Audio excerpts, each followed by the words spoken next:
irnos a un extremo de decir que las vacunas son totalmente dañinas es desconocer la historia de las vacunas. Las vacunas son seguras. Hay eventos secundarios a las vacunas, pero los beneficios por recibir una vacuna superan el riesgo.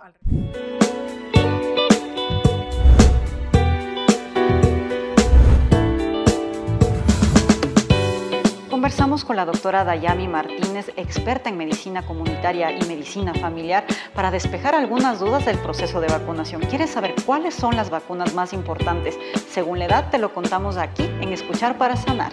Creo que después de la pandemia, o mejor dicho, la pandemia marcó un antes y un después, y creo que el tema de la vacunación se volvió aún más vigente. Y además de vigente también con algunas dudas, algunos mitos también. Pero para arrancar, Doc, contémosle a la gente que se conecta a este espacio, contemos un poquito, primero, ¿qué es una vacuna? Bueno, una vacuna de forma general podríamos decir que es una estrategia de salud, así. Justamente es una herramienta que ya tiene muchos años, tiene siglos, y la idea es que nosotros podamos recibir por alguna vía en nuestro cuerpo una parte de, puede ser un virus, puede ser una bacteria, en una cantidad o en una condición que esté atenuado y que alerta a nuestro sistema inmunológico para que esté preparado si es que nosotros nos enfrentamos a una enfermedad, evitamos que esta enfermedad nos dé, o en el caso de que estemos sufriendo esta enfermedad, pues nos dé una forma leve. Entonces, primero es una herramienta, pero por el otro lado, pues es una sustancia que pueden inyectarnos, que podemos tomar, que nos pueden poner por vía intranasal. Es decir, hay varias formas a través de las cuales podemos recibir este tipo de medicamentos. Doc, y si hacemos un poquito de memoria, ¿cuál es la primera vacuna que tuvimos en el mundo, no? Eso es una interesante pregunta, pero todo está alrededor de la viruela, que justamente es la única enfermedad que hemos erradicado en el mundo. Entonces, a través del conocimiento de el virus de la viruela, y justamente un médico inglés empezó a darse cuenta qué pasaba con quienes manipulaban vacas que estaban enfermas con esta sustancia, y si es que a través de la inoculación, eso era un proceso de variolización se llama, a personas sanas, y lo hizo con un niño de 8 años, y ese niño recibió esta parte ya de la sustancia que estaba en las vesículas que tenía una mujer enferma que justamente manipulaba a las vacas para extraer la leche. Entonces le puso a este niño esta parte de las vesículas que estaban ahí, le inoculó, digamos, en su piel. Él se sintió muy mal por unos días, fue a cama, y luego aproximadamente como 2 meses después hicieron lo mismo, y en cambio él no se enfermó. Esa es como la historia, el inicio, digamos, de las primeras vacunas. Y mire que con esa historia saltamos a otro elemento que es fundamental en lo que se refiere a las vacunas, de esos mitos y verdades, porque muchas veces tenemos grupos de personas que defienden totalmente el no usar las vacunas.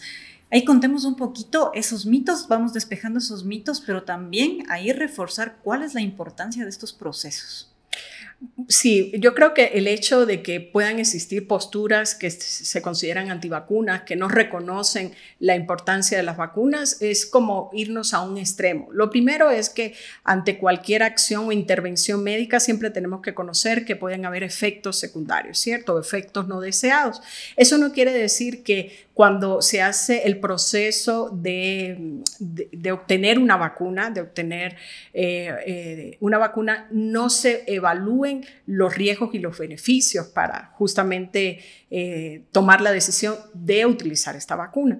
Entonces, irnos a un extremo de decir que las vacunas son totalmente dañinas o que pueden causar daños que superan los beneficios es desconocer la historia de las vacunas. Es decir, la Organización Mundial de la Salud habla que con un esquema de vacunación se logra que anualmente se eviten 3.5 y hasta 5 millones de muertes en un año cuando tenemos un esquema de vacunación establecido y tenemos a la población protegida. Y lo que decíamos hace un momentito, en la pandemia por el COVID-19 justamente se puso más aún sobre la mesa la importancia de estos procesos.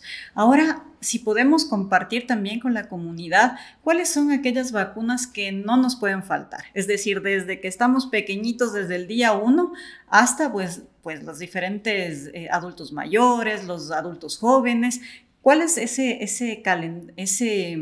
cartilla que no puede faltar en la familia?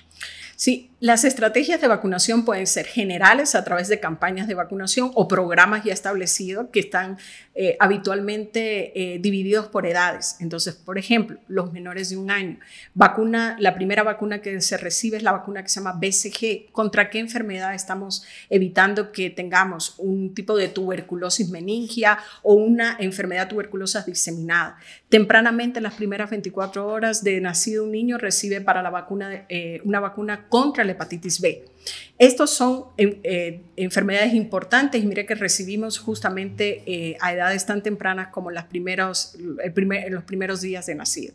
Enfermedades importantes y vacunas importantes que tienen que ver para la prevención de neumonía o la difteria o la tosferina, de la cual últimamente se habla bastante, o del tétanos. Esto estamos recibiendo, hemófilos influenzae, todo esto estamos recibiendo en los primeros 12 meses de nacido. Luego empezamos a recibir hasta los 2 años más o menos refuerzos de muchas de estas vacunas y vacunas que también para evitar enfermarnos de sarampión y rubiola, que son enfermedades que causan una alta morbilidad, se transmiten a la población de forma muy fácil. O también en el caso de la varicela o de la papera. Todas estas acciones hacen que uno pueda parecerle como raro cuando a alguien le dicen toferina. Hoy justamente conversaba con alguien y decía, cuéntame qué cosa es la toferina. Yo no escuchaba de esa palabra de la toferina. ¿Por qué no la escuchaba? Porque no se presentaba. ¿Por qué no se presentaba? Porque hay esquemas establecidos de vacunación. Ahora, también hay esquemas que están relacionados a los riesgos y entonces ahí nos vamos a los grupos. ¿Cuáles son los grupos de riesgo? Las mujeres embarazadas, que es importante que la mujer embarazada reciba vacuna para evitar la enfermedad del tétanos y especialmente al nacer el niño, la mamá le transmite esos anticuerpos y evita que los niños se enfermen. O por ejemplo, en la influenza, cuando nosotros decimos vacunemos a los grupos de riesgo, ¿quiénes? Los adultos de más de 65 años, los que tengan determinadas enfermedades o mayores de 50 años. Vamos a hablar del herpes zóster. Estos son grupos, digamos, ya establecidos y que son vacunas importantes para evitar que nos enfermemos. Entonces, si bien tenemos un paquete establecido que debe estar sí o sí en este proceso, como decíamos, desde la primera infancia, sí se puede ir presentando otras enfermedades, otros procesos y a su vez aquellos que ya teníamos y requerir un refuerzo. Sí, hay vacunas que con una dosis estamos protegidos.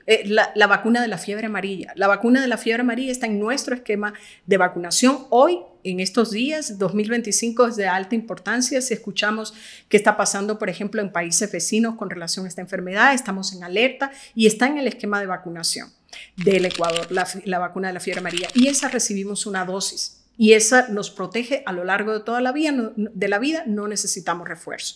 La vacuna que nos protege contra la difteria, la toferina y el tétano, empezamos desde los 2 meses y vemos que necesitamos varias dosis y que son refuerzos a lo largo de la vida, incluso a los 5 años, y se recomienda un refuerzo hasta cada 10 años. O la que nosotros conocemos muy frecuentemente que recibimos, que es la vacuna de la influenza, ¿cierto? Que decimos estamos protegidos y recibimos esta vacuna cada año. Hay vacunas que se están reconociendo con qué frecuencia sería que se debe administrar a quienes, como decíamos, estrategias de riesgo, grupos de riesgo, es la del COVID. Que quizás hacia ahí es donde van muchas de las dificultades o las personas que le ponen más resistencia a recibir una vacuna, por el momento como ocurrió, por cómo aparecieron las vacunas y por la definición que puede cambiar. de acuerdo a que se van mejorando las vacunas o de acuerdo a que se van conociendo más sobre las vacunas. Doc, y de paso, ahora que hablamos del COVID, sabemos que, bueno, lo ha dicho el Ministerio de Salud, expertos y demás, que de alguna forma es importante ir renovando o reforzando, ¿no es cierto? Ya no solo son las primeras dosis que nos habían colocado, sino que se volvió de alguna forma estacional. No sé si esto es así, despejemos ahí algunas dudas. La vacuna del COVID tiene la misma, o debería tener así como la misma dinámica que con relación a los virus de la influenza. Es decir, va a ir modificándose de acuerdo a la cepa que esté circulando. Entonces, hoy en día hay realmente una recomendación que se vaya estableciendo de acuerdo al riesgo. Hoy se recomienda más esta vacuna, por ejemplo, en mayores de 65 años o en personas que tengan alguna dificultad en su sistema inmunológico y que requieran una frecuencia de las vacunas mayor que en otras poblaciones. Si podríamos poner, además de la que ya nos acaba de mencionar, quizá 3, 2 o las que fueren enfermedades que de alguna forma se han vuelto a presentar y que necesitamos ese refuerzo, porque hemos visto, ¿no?, que, por ejemplo, en otras partes, aquí creo que todavía no, y si es que es así, pues también tener el dato, el sarampión y demás, un poco ver cómo está ese panorama.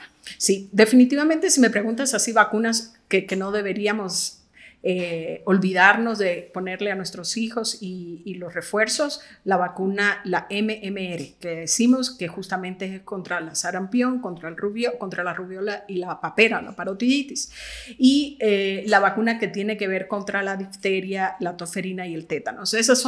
Todas son importantes, pero estamos hablando, digamos, de acuerdo a la situación epidemiológica actual.